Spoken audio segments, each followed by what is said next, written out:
From Chicago's Can TV, a look at the week's events is reported in the newspapers, in the blogs and online, and on radio and TV. This is Chicago Newsroom. Hi again, welcome to another edition of Chicago Newsroom. Well, it turns out that maybe Barbara Byrd Bennett's staff actually did have a hidden drawer somewhere where they got the numbers in there.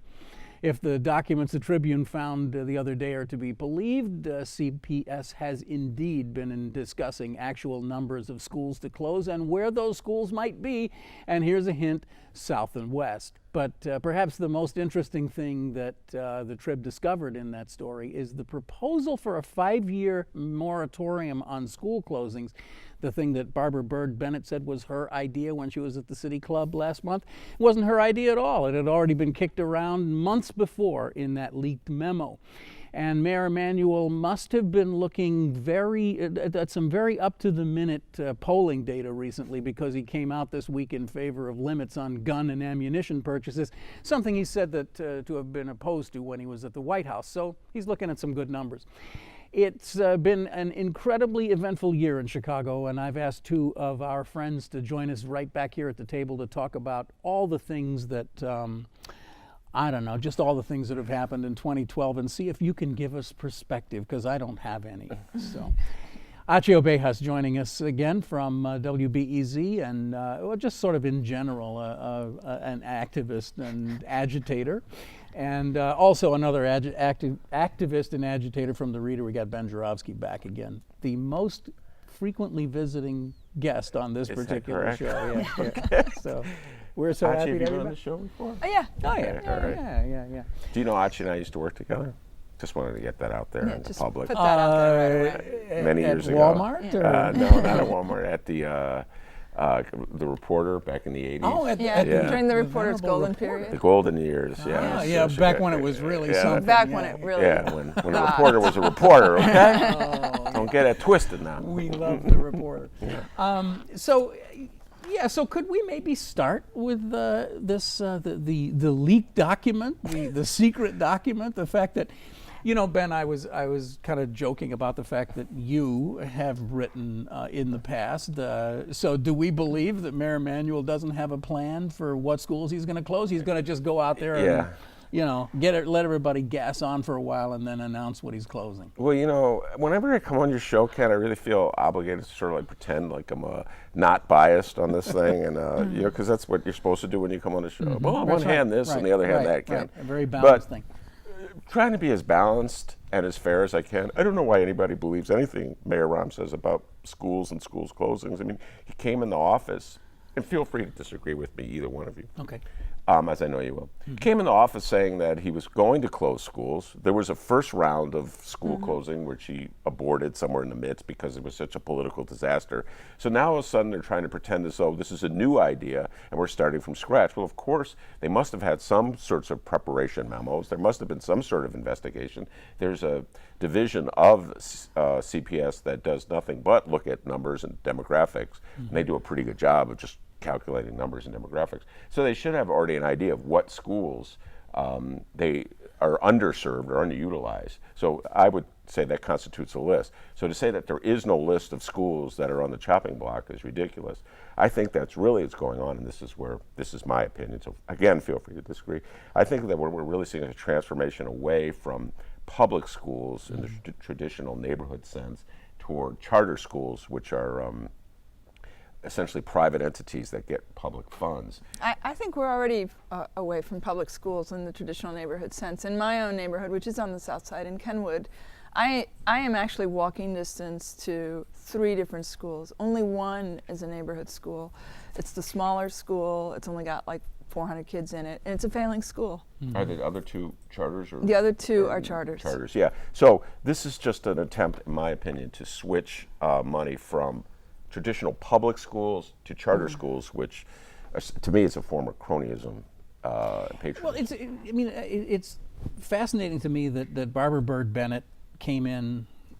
It seemed to me that she kind of brought a kind of a fresh new approach, and you know, like, Did okay, you? I'm new here. I'm not part of this. I'm not part of this old regime. Really? And what I want to do is I want to take a fresh look at this. I want to have a couple of extra months so that we can go out to the community and really take the pulse of the community. So we'll make these decisions based on their input. Well, that was just, in my humble opinion, again, it's PR strategy. In other words, it has been such a debacle the way they handled the school closing the first time. Again, I don't know if you guys remember, but remember the rent-a-protesters were Yes, of unable to course. find anybody in Chicago who actually agreed with what the board was doing. They paid people to get on buses and come on down and defend the board, and the telltale sign that they were fake was when they got up and said, "We support whatever the board says." And even Rob was like, "Even I don't really do that," and I tell them what to do.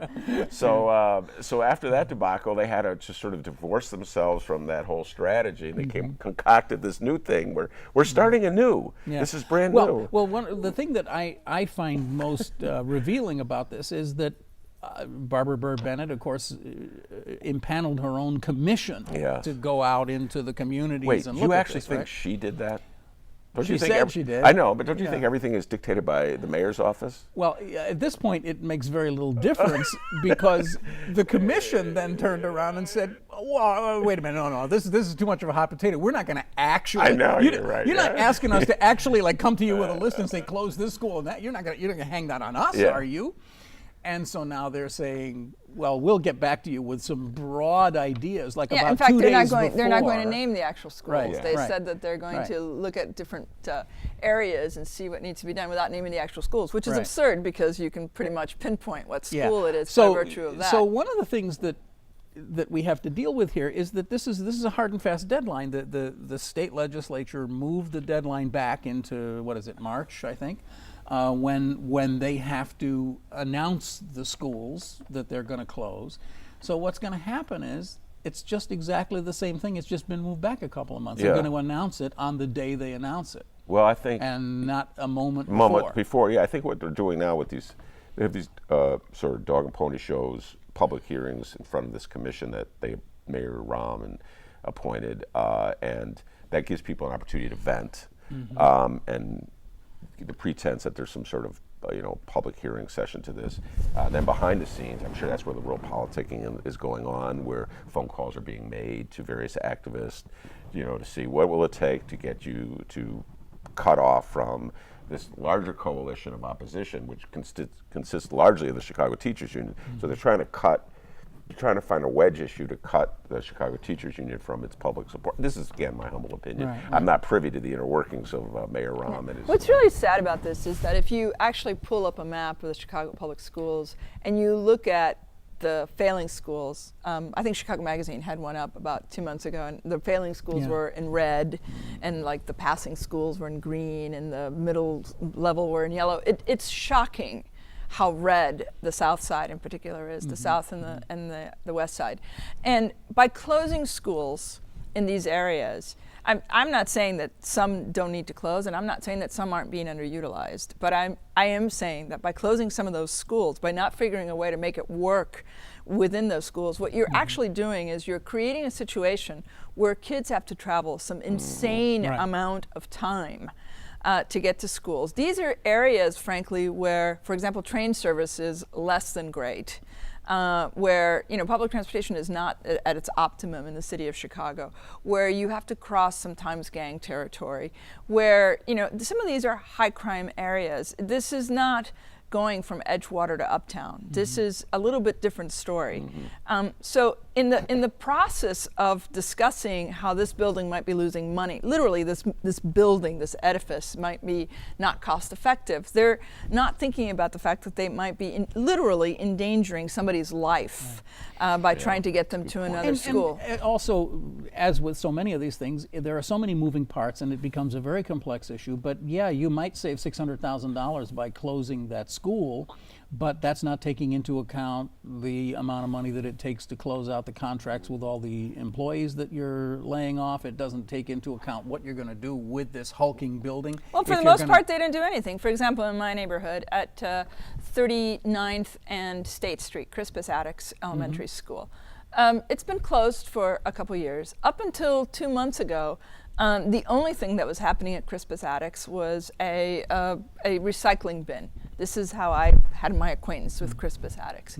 But the building was intact. Suddenly, a month ago, inexplicably, a crew came in, took out all the windows and boarded them up. Now that building will go to hell. Yeah. That building is guaranteed now to be useless for anything else. You know, that building won't be able to be used, you know, by any kind of not-for-profit or by, you know, a business that might be interested in setting up there. Anything. It's just going to go to hell. 2 months ago, before that crew came in, that building had structural integrity. But you're going to have the situation now where there may be 100 Crispus Attucks across Exactly, the city. and they are horrible, and they invite all kinds of activities and squatters and gangs, and you know, it's a real question to me, you know, how this is actually long-term cost-effective. Well, that's the. And I mean, I don't question that it's cost-effective in the immediate, but I don't know how it makes any sense. Long-term. Moreover, study after study after study after study shows that charter schools don't do any better than regular, you know, public schools. So they don't do significantly better. It doesn't make any sense to do it. So the continuation of the push for charter schools. I mean, to me, frankly, it sounds so much like a power grab, like a very intense power grab. They talk about local control of schools all the time. People talk about local control of schools and parent involvement and all that stuff. But in fact, what they're doing is they're moving away from local schools. I mean, how many neighborhood schools in Chicago actually really function as neighborhood schools and are not failing schools? How many neighborhood schools in Chicago are actually getting the resources to be not a failing school? You know, on the very corner of my block, Jackie Robinson is a very sweet little school that struggles mightily to make it work, to make things really function in that particular area. The new principal the last couple of years has been pretty amazing, but you know, she's not getting half the resources that they're getting over at Kenwood, Oakland, U of C charter. And the charter schools, yeah. So I think we're sort of eye to eye on this one, actually, as always. We're just seeing it as a political process and not so much an educational process. It's like, I think that's what's driving this. It's almost education is the last thing anybody's looking at. But the political process actually started under Daley when he eliminated the local school councils and when he just basically consolidated, you know, power in a general level. 1995. So it's going, but we're really accelerating because charter schools don't have to have local school council. The whole notion that we have nobody has local school councils and there are more than that have any power. Yeah. I mean, it's more than just charter schools because there are also other categories of schools that kind of fall in between the Ren-10 schools that are kind of privately managed, but they're public there's schools one near and me, they're not Ariel, exactly which is charter. managed by Ariel Investments. So I mean, it's not a charter. By the time you put them all, and they're not charters because at the time there wasn't legal to have charters. So what we're seeing is more and more and more of what we'll call traditional neighborhood elements, particularly elementary schools, that are just kind of going by the wayside, and if they're not being closed for various numbers. And I do just want to say one more thing before we get off of that. We had Jesse Ruiz on the program 2 weeks ago, and we got into this conversation about how do you actually define at what point do you call a school under-enrolled or underutilized? I mean, what numbers do you apply? Do you apply the numbers that exist within the CTU contract? Because if you apply the number that's the minimum for a classroom, then actually 20 or 30 or 40 or 50 schools immediately drop right off the list. And you also have this other designation of this, I know you've written about this, Ben, but this sort of ABC thing, that schools are either good, bad, or middling, you know, and that's such an insulting kind of way. Well, it doesn't actually encourage parents to send their kids there. Absolutely. It pretty much dooms a school to a failing school. I mean, that's right. Again, Jackie Robinson in my neighborhood is supposedly a failing school. I mean, I never imagined my son going there. But there's another really cynical aspect to this, that when you're talking about closing 70 schools, I read in the Tribune story the other day that the Board of Education says, well, the good news is that we may have to transfer, 650,000 students. And I don't That know is what actually it is. the number they gave. No, not 600,000, but we'll have to transfer a lot of students, right? But none of them will have to go from the level of school they're at to a level that's worse. Yeah. Well, okay, that's good, because most of them are probably in level 3 already, so they can't get any worse. They can't get any worse. But because the categories are so broad, Yeah. you can sort of fudge the numbers so you can say you're not going, but you're probably going to go into a worse school, or at least there's a great possibility that you're going to go into a school that you're not going to like as much, that you're not going to be as happy with. Also, those grades I don't quite get. I mean, one of the failing schools, again, in my neighborhood, Diet High School. Now there's a school with a history. They moved all those kids. I think it was to Orr. I'm not entirely sure. No, not Orr. No. Maybe somewhere else. I don't know. Anyway, they moved those kids to another school. I can't remember the school right now. The Diet kids actually had better test scores. Yes, than the school that they were moved to. We've but talked somehow, about that at length, somehow Diet was a failing school. Right. I'm and like, it's also how does that work? it's a new relatively new physical plant. A lot of money's been put into it, Diet, and it's just going to kind of sit there it's until gonna go it the way becomes of a charter, right? Crispus Attucks. Yeah, you don't think so? You no. think well? Yeah, that is a poor neighborhood, Ken. Yeah. And the U of C is expanding. I wouldn't be surprised if the U of C either took over the physical plant and did something with it, into a charter school, or if it became a charter school. It should never have been built in the first place. It was built in a Chicago park, in a historic park. I think it was going to get torn down for the Olympics. Yeah, yes, it would have bring back nightmares, oh. totally cynical power plays, but. Why do we do this show? It just annoys me. It just aggravates me. No. All right, you know what? In our household, there's been some real debate over the whole gun control thing, because on the morning of when the first, last Friday, when things were first starting to show up on the TV screen, the person I share my life with said, in her own inimitable way, this is going to change everything. The zeitgeist is going to change after this. And I, of course, being wiser and knowing more about politics, said, you're such a fool. Nothing will ever change this. And then within about 24 hours, all of a sudden, a lot of people were talking about maybe we need to take a new look at gun control. Maybe we need to take a new look at the NRA. And I didn't really believe it until I saw the headline online at the Sun-Times saying Rahm Emanuel is considering or is pushing for gun control legislation. There's nobody in America who reads the polls more accurately than Rahm Emanuel. So if Rahm Emanuel has decided that he wants to switch sides and be a gun control, well, he was never a gun proponent. Let's be frank.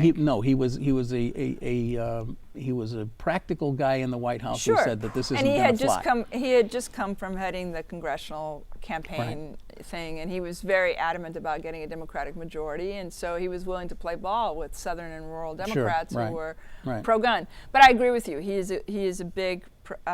He is a magical reader of polls. Right. And so the suggestion is that something might change. I think the bigger suggestion that something might change is that Obama actually appears to be doing something. I'm not a big believer in commissions. I think for the most part they're ways of tabling things and putting them away. But what struck me about the commission that he put together is that they have to come up with stuff in a month. Right. He gave them an absolute deadline. Right. And Biden is a guy with a demonstrated interest in this topic. And Biden is for real on this topic. Yeah. He's not messing around. Well, Barack was too when he was a state legislator. He was very anti-gun. Yeah. And then he's never been pro-gun. He's been gun? Right. The whole time. Yeah, it's one of those things he's evolving. That's one of my favorite little things. He evolved on gay marriage. Yeah. Now they're evolving. Well, he devolved and then re-evolved. So I think this is one of those evolutionary processes, and they're. I think Achi's right, but Rahm being Mr. Pragmatic, and that was a great article. I have to give Lynn Sweet credit. That was in the Sun-Times that you were alluding to, where she dug out the past about how hostile Chief of Staff Rahm was to gun control people, and that to me, to Eric Holder for even suggesting that you continue the ban on assault weapons, and which seems like a no-brainer to it me. seems like, and that ultimately is where the Democratic Party or the left or whatever, I don't even know if it fits any traditional label, but the gun control part of the Democratic Party has allowed itself to be intimidated by the NRA, and Rahm is at the top of that list. I mean, if you don't stand for something, what's the difference? So if you're just saying, well, we're going to concede this entire issue of gun control because we want this piece of legislation to pass, then you're constantly shuttling it down. And what will change ultimately? If you're if you say it's too powerful in 2010, what has changed now that gun lobby is intense? I mean, you follow the same debate. What's changed is that we've had, one massacre per every year of Obama's presidency. Yes, and so, but and this last one was 20 kids. 20, but the point is, there's been slaughter and carnage that's been going on for 20, 30 years, and the debate that erupts, which I'm seeing already erupting. The NRA calmed down. It was quiet. They said out of respect for the dead. They went and to now, ground. And now they're starting. They're all about mental health. And so you'll see they'll blame it on Quentin Tarantino or Hollywood or the TV shows that you guys watch, not me. And just teasing at you. Anyway, but so I don't know if anything's changed. I have to see what the resistance is to the typical NRA. Will the Rahm Emanuels of the world, who are very pragmatic deal cutters and always are conceding the points that just I don't think we're going to get any kind of comprehensive gun reform. I mean, I think here's what I think we're going to get. I think we're going to get an assault weapons ban. And I think that's what we had in the 90s. What we had in the 90s, and that expired in 2004. I think that's pretty much it. I think because the right has to cover its ass, we might get some additional money for certain mental health programs. And that's it. Is that what I want? Was that what I want? We cut mental health clinics. Left and right. But I think, I mean, is that what I want? No. Is that what I think we should do? No. I think we should do more on registration. I think we should, absolutely, regulate gun shows, which are, just a joke as far as selling guns. I think we should do way more than we're doing. I think we should eliminate magazine clips. I think we should eliminate anything that makes those bullets come out any faster. But it's probably not going to happen. It's been interesting. I'm going to vote for you for mayor. You're tough on the schools. There's been, I think a lot of us have kind of evolved ourselves on this issue of, the right to having a weapon for self-defense. It's something that I certainly didn't agree with 10 years ago, and today I guess I've been kind of convinced by this that if you live in fear and you live in a neighborhood where you Ken, are you packing? Is that what you're trying to tell us? Well, no, I think I left it in the car. With the phone? Yeah, with my phone. I have kind of changed my view on that. I guess I've kind of come around to the point that, okay, if you're somebody who believes that you need to have some kind of self-protection, then, maybe you should have the right to have that. But what I want in exchange I could not agree with you more. I really think the right to pack a gun just out of fear is wrong. And the Second Amendment doesn't actually. You said you agree with me. I disagree. Disagree. Yeah, okay, I disagree. And I he mean, was saying the Second now Amendment has evolved. Yeah, and I'm saying I couldn't agree. I couldn't disagree more. Disagree. And I think if you look very closely at the Second Amendment, it doesn't actually talk about private citizens at all. It talks about a well-regulated militia. Here's what I guess I'm trying to say. I would never do this. I think it's a kind of a crazy idea, and the chances that you would be injured or harmed by packing it are probably greater. And I don't remember who I was reading yesterday who said that it's really kind of like, maybe it was Steinberg, said it's kind of like the lottery. It's like you believe that by having this or by buying this ticket you'll get richer or you'll stay safer, but in fact it's anyway. The point is that what I want to say is, okay, I'm willing to concede this point. Now, will you concede the point? Will you concede the point that nobody in America needs an AR-15? Nobody. I don't think. But they'll never know. That's been the losing argument. Right. that the left has been saying, I will concede that you can have your gun. Now will you concede something? yeah. And then what they do is they push the goalposts further and they say, well, in addition to these hunting rifles, I actually have a right as for recreation to have this fabulous. But now it's shooting. Now it's because recreational that's shooting, what they claim about assault weapons. Nobody's claiming that the assault weapons are being used to protect anybody. Did you see they're claiming the assault weapons are recreational guns. Well, that's the problem. That's the problem with the left in general, and the problem with pragmatic people in the Democratic Party. They always concede on any issue. I mean, it's not just guns. As we speak. As we speak on Obama's taxes, conceding taxes, cuts, Social Security, Medicare. I mean, here in the city of Security, Chicago, which shouldn't fire even city be workers. In the discussion is suddenly being it's in the discussion. It's in the discussion. Are The you kidding me? pragmatics of the Democratic Party always concede. And I can't see any evidence in recent That there are years any of pragmatic concessions on the Republican Party. But there are no pragmatic Republicans. They are pragmatic. They realize if we don't concede, we'll get whatever we want. And Rahm gives it to them. Did you see that the AR-15, I guess, is the sort of the generic type of rifle that was used in this shooting? That 2 million of those have been sold in the United States in the last 15 years or something. 2 million of them? Where are they? There's probably one within 200 yards of here right now. I mean, I think that's frightening, but I think what's even more frightening is the conceal and carry laws. I mean, Florida has 1 million conceal and carry licenses. I'm sorry, those are crazy people. Yeah. And what about that place in Tennessee that's trying to arm teachers in order to avoid? Well, that's always the answer, right? The answer is always. I mean, how many people have said if there was an automatic rifle in the principal's office, we wouldn't be having this discussion? But that's BS.